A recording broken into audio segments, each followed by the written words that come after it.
politics are independents. We'll look at the race in Montana's newly revived 2nd District and hear the cases the candidates are making on the campaign trail. These are the things that we need to be talking about.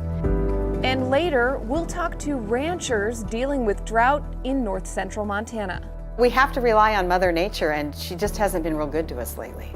Plus, we'll learn what climate experts are doing to improve our understanding of how conditions are changing.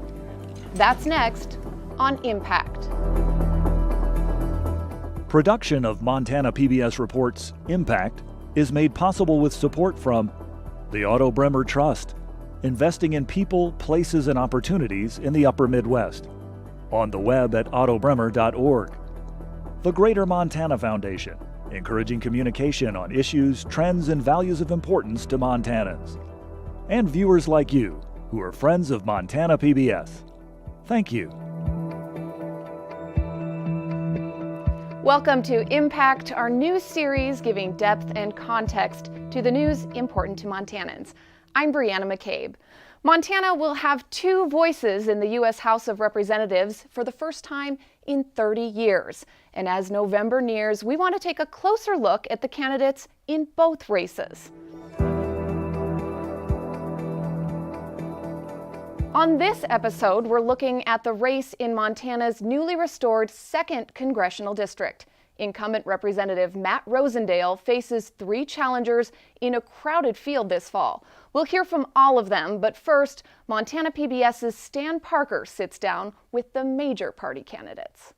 Montana's 2nd Congressional District is back, and after 2 years representing the whole state, Republican Matt Rosendale now seeks re-election in this vast eastern Montana district that leans heavily to the right. Thank you, Madam Speaker, and thank you, Ranking Member Boss, for including me today. In those 2 years, he's gained a reputation for voting no. A lot.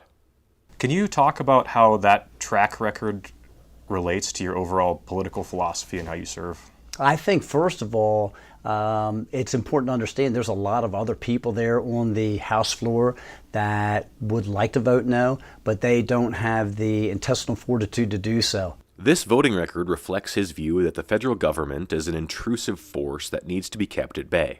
Most of the people that are across this state are in one coalition or another, I find. They want to be left alone to educate their children the way that they choose. They want to be left alone to practice their religion the way that they choose to. They're all in one of these groups, but they all come together in the Leave Us Alone coalition. If Rosendale sees his job as getting the federal government out of people's lives, the Democratic nominee seeking to unseat him thinks that helping people with their struggles is core to the government's mission. When we have people that are hurting, when 40% of our kids don't have enough to eat, here in Billings alone, 6,000 families are on a waiting list for low-income housing. 6,000 families. These are the things that we need to be talking about. Penny Ronning is making her first run for federal office after spending 4 years on the Billings City Council. She says her biggest policy achievement there was getting a public safety mill levy passed to address a rise in violent crime.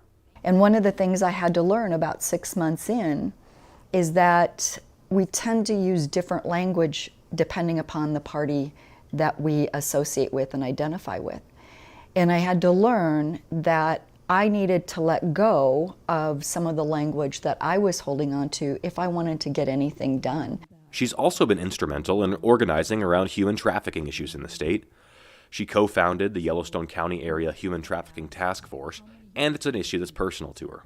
My mom was trafficked from the time she was 5 to 9 years old in rural South Dakota in the 1940s. At that time, we didn't have words called human trafficking. What my mom and her sister had at that time in rural South Dakota was, shh, don't say anything. Ronning has helped start other human trafficking task forces in the state and has co-authored state legislation to address the issue. As divided as Washington has become, Ronning is hopeful that working together is still possible.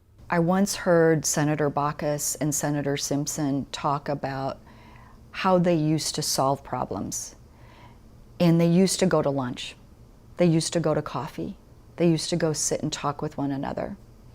When we think about the SNAP program and how Senator Dole and Senator McGovern worked together saying we have too many kids in our state that don't have enough to eat.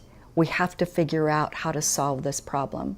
Politics has become this boxing ring style of fighting where jab, jab, jab, punch, punch, punch, jab, jab, jab, and nothing gets solved. So whether the issue is climate change or affordable housing or health care, we need to let go of the partisan language, and we need to understand that this is about representation. Since getting to Congress, Rosendale has worked on the Veterans Affairs and Natural Resources Committees. On the House floor, he's voted no on the Biden administration's signature pieces of legislation, the American Rescue Plan and the Bipartisan Infrastructure Bill. He also voted against the National Defense Authorization Act, the bill that funds the military. He says that used to be a bill that was easy to support. But now the NDAA has all these additional provisions put in there to support the New Green Deal and to make sure that we have gender training for our military. And there's a lot of things like that there's additional funding going to that the people across the state wouldn't support, and so I don't support it.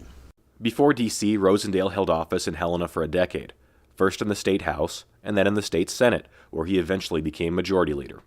He then won a statewide election to become state auditor in 2016. His election to Congress in 2020 came after an unsuccessful attempt to unseat Senator Jon Tester, a Democrat, in 2018. His message to voters this year?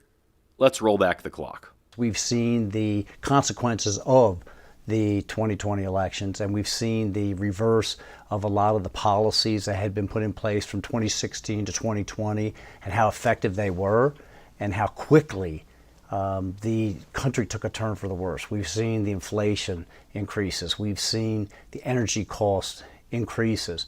Even if we are still in divided government, to create a firewall so that we can stop some of these bad things from happening and try to continue to work in some of the areas, like in the Veterans Affairs Committee, to provide some kind of positive elements for the people across the state. We are willing to spend far too much money to engage in conflict and far too little to care for our warriors once they come home. The candidates also show their differences in issues of perennial importance to Montanans, such as abortion rights. I myself am 100% pro-life, and I think that the Supreme Court decided properly to turn this back over to the states. Pregnant persons have abortions for all different reasons, and those reasons need to be private. And the right to bear arms. I think the founders used the very most basic language that they possibly could so that it wouldn't be misunderstood, and it says that these rights shall not be infringed. We have to take a look at the Second Amendment and say, the filter by which we're looking at this, is it keeping our country safe or is it harming our country? Rosendale has also centered border security in his agenda, recently taking a trip to the southern border, raising concerns about a staggering rise in illegal border crossings, human trafficking, and drug smuggling. We have literally an invasion taking place right before our eyes, and the Biden administration has failed miserably at defending our nation. It seems like there's so much of this rhetoric that's just about outrage and fear, though. Do you think that there's an element of fear in there? I think that there's a lot of people that use whatever political tool that they can or language that they can to move opinions on both sides. Do you think that it's healthy for the country for politicians to motivate people with fear? No, I do not. I honestly, I personally try my very best to use facts and truth and focus on policy and not personalities. We continue to hear my colleagues on the other side of the aisle talking about the new Green Deal and what we need to do to preserve our environment, but yet they ignore this debris and trash that is completely ruining the environment here in this riparian area next to the river where all of the illegal immigrant traffic is coming through. Ronning agrees that border security is an issue. It is a significant issue, especially for those states on the southern border. And I do think that there are things that need to happen, and there are plans that need to be put in place that address those issues. My hope is that we can not only address an immediate issue, but that we can also address systemic issues. Because until we address systemic issues of what are happening in those other countries, we're going to continue to have to put a Band-Aid, more Band-Aids on issues. When you say something should be done, are you referring to increased border security measures? I do think so, yeah, I do. If history is any indication, unseating a Republican incumbent here is going to be an uphill battle. Republican Ron Marlenet was the last person to represent Montana 2, with a tenure that lasted from 1977 to 1993. Like Rosendale, that run included a lot of no votes and a small government mindset. Whoever wins this fall will head to a bitter, divided Washington with a tough job of rolling up their sleeves and getting some work done for Montanans. For Impact, I'm Stan Parker. And for the first time since 1994, an independent candidate for the House of Representatives will appear on Montana ballots. Billings businessman Gary Buchanan launched his campaign in March and since then has been traveling the district to meet with voters. The financial advisor has managed to raise more money than the Democratic candidate. Buchanan has served both Republican and Democratic governors in various roles. He says he wants to be an alternative candidate. What I'm hearing everywhere is if you're tired of politicians beating up on each other, tired of legislatures and politicians attacking schools, attacking electoral officials, attacking hospital officials, vote for me, because I can bring a well-intentioned view to politics, but a well-backgrounded view to politics. They call us the old guard, and I've got probably a dozen traditional Republicans. They don't think the Republican Party resembles what we used to know as conservatism. It's the Republican Party in this state has gone off the rails and become way too extreme. And that's why I'm getting Democratic support from some very, Republican support from some very prominent Republicans, because they remember how it used to be that we could get things done with opposite parties, and that's gone. On the Democratic side, I'm getting a lot of moderate Democrats that think that the national policy and state policy has gone too far to the left. So I'm aiming down what I think is an 8-lane highway in Montana, in the middle, picking off partisan votes, but also appealing to the only growing part of Montana politics are independents. Buchanan says he's conservative on fiscal issues and moderate on social issues. And there's another candidate challenging Matt Rosendale for his seat in Congress, attorney Sam Rankin of Billings. Rankin has run for federal office several times as an independent, as a Democrat, and now as a libertarian. And there's one issue that rises above the rest for him.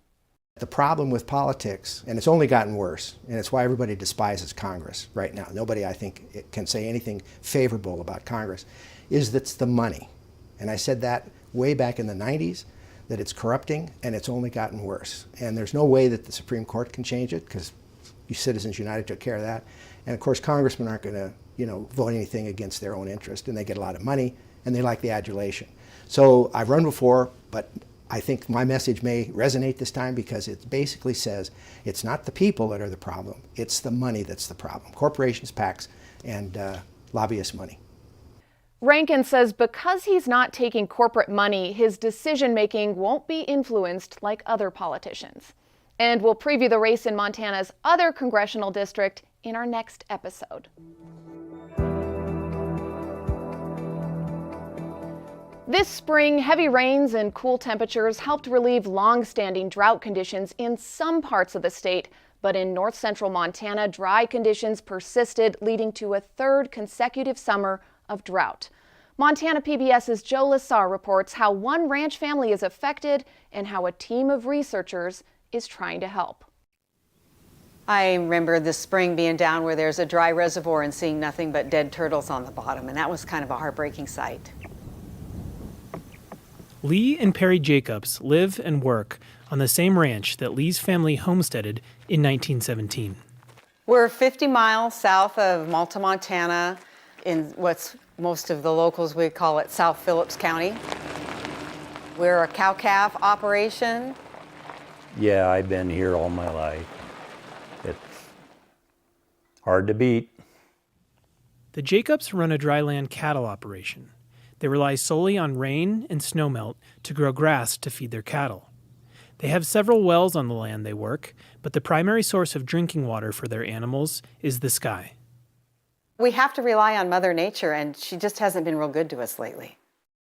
According to the U.S. Drought Monitor, January of 2021 was the last time Phillips County was drought-free. That spring was hot and dry, and by the end of June, the driest and second warmest on record, 61% of the state was experiencing severe to extreme drought. Conditions worsened through the fall, and by December of 2021, a third of Montana was experiencing exceptional drought. This spring brought relief to much of the state, but not in north-central Montana, where drought conditions have persisted through the year. We had some nice spring moisture, enough to get the grass going, but we've not had the big hard rains or the big heavy snows that created lots of runoff to fill the reservoirs for the livestock and the wildlife. Drought is nothing new for agricultural producers in Montana. Lee worked through the infamous droughts of the late 80s and early 2000s. The 80s and 2001 and 2, we always had some kind of spurt of rain in them. But they were workable. I don't know, this one's getting tougher.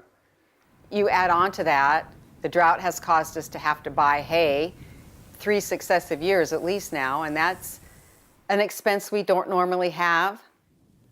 Doing more with less. That's the position drought puts many ranchers in. When buying hay becomes too expensive, or when there's no water for the animals to drink, ranchers are forced to cull cattle.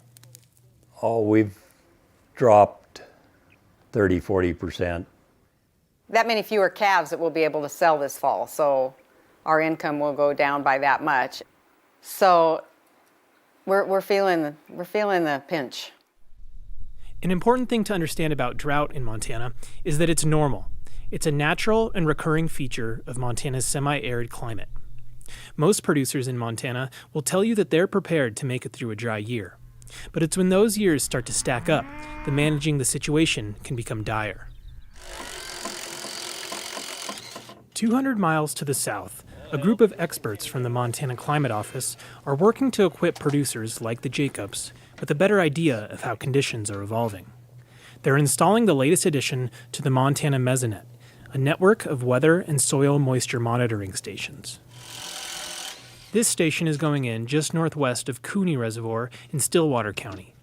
It's one of over 90 stations currently operating statewide. By the time this project is completed in 2027, 205 stations will blink at the state, and those will be part of a larger network of 540 stations across 5 states. When this project is done, this is going to be one of the densest meteorological networks in the world. And all of that data, temperature, relative humidity, wind speed and direction, incoming solar radiation, as well as rain, snow, and soil moisture measurements, is used by multiple entities to not only study drought, but make flood predictions and monitor fire conditions. It's also being used by agricultural experts like MSU Extension agent Lee Schmelzer, who helped create some of the first of these stations in Montana nearly 20 years ago. So being able to have that soil moisture and the weather information readily at your fingertips is helpful. But there's also some other tools that we're just at the beginning stages of developing that will be valuable for producers across the state. Tools like plant growth models that can help farmers know when to seed, or help ranchers know how much grass to expect during a given year. Tools to help inform, but also validate decisions made by producers. And to understand drought, both from an agricultural and an ecological perspective, it's as important to study what's happening below the ground as it is to study what's happening above. These stations have 5 soil moisture sensors at different depths. Samples are collected during the installation and brought to the Climate Office in Missoula for analysis. When we think about hydrology and we think about drought, we often only think about rainfall. Well, that's meteorological drought. And then, well, how are the rivers doing? We monitor that fairly closely, and that is hydrologic drought. Terrestrial drought is why we measure now soil moisture. How much water is in that soil reserve? That, of course, is what grows plants. If we are simply monitoring for precipitation, that's an input, but it doesn't tell us how much water is available for plant growth. Make note of kind of in the central part of the state. The data from the Mesonet also streams to the Climate Office in Missoula, where it informs weekly drought updates released by the DNRC, as well as the U.S. Drought Monitor. The federal drought map also released weekly. That drought monitor triggers federal response and as well state emergency response to drought conditions, whether through insurance programs, restrictions. Insurance programs for ranchers and farmers like the Jacobs.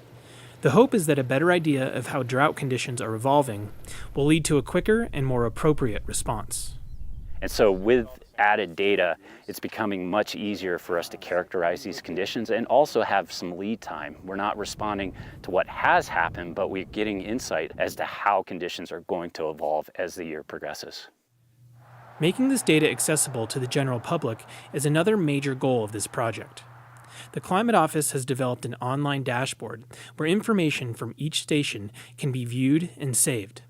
According to Schmelzer, one of the next big steps will be getting the word out and informing producers on how this data can be used to help make decisions.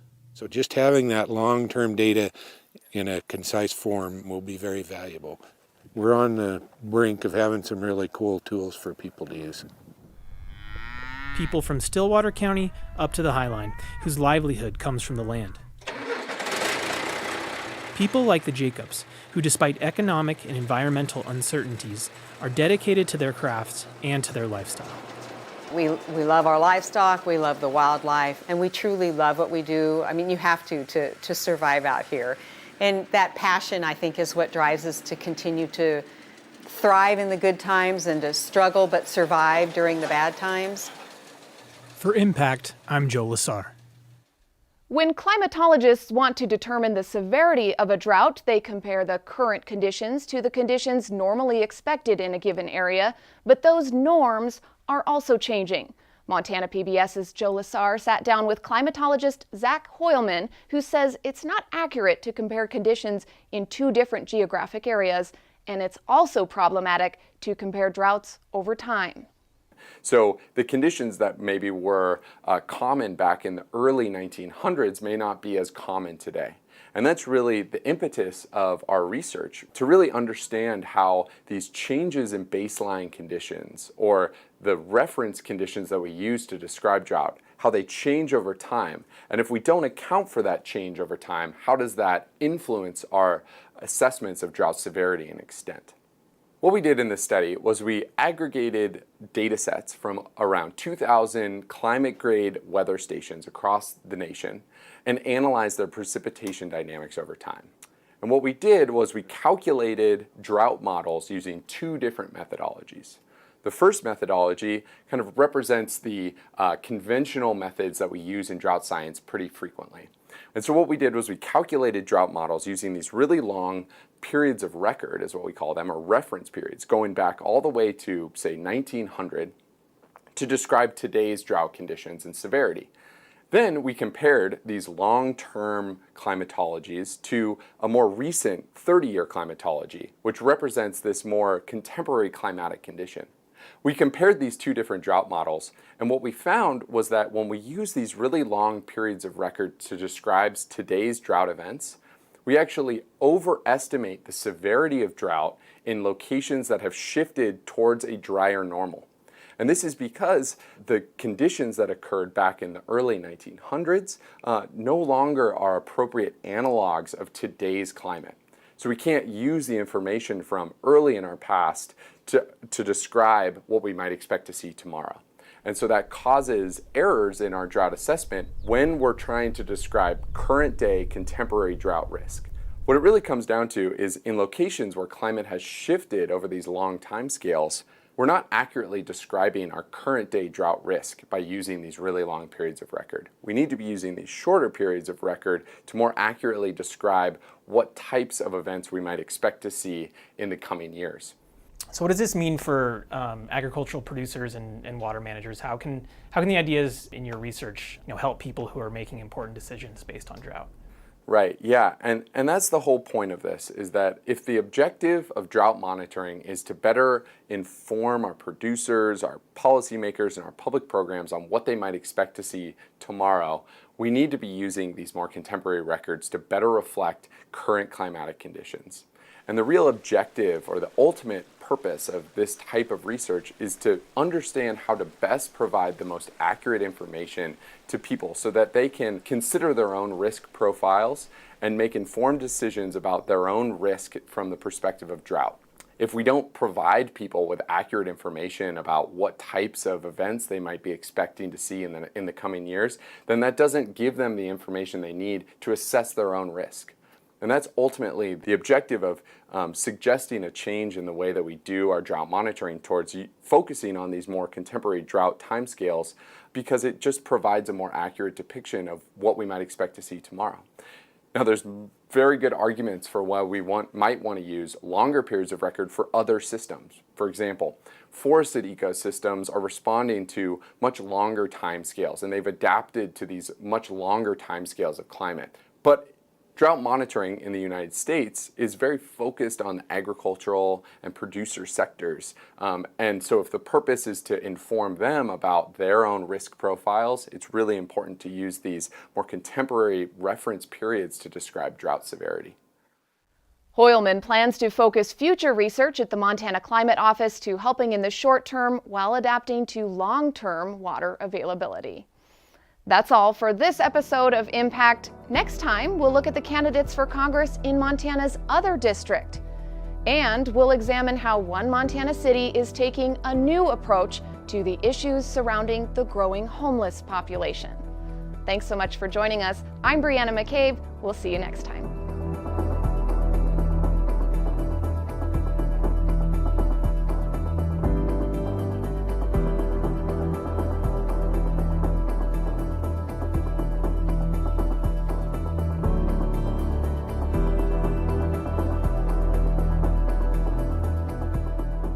Production of Montana PBS Reports Impact is made possible with support from the Otto Bremer Trust, investing in people, places, and opportunities in the Upper Midwest. On the web at ottobremer.org. The Greater Montana Foundation, encouraging communication on issues, trends, and values of importance to Montanans. And viewers like you, who are friends of Montana PBS. Thank you.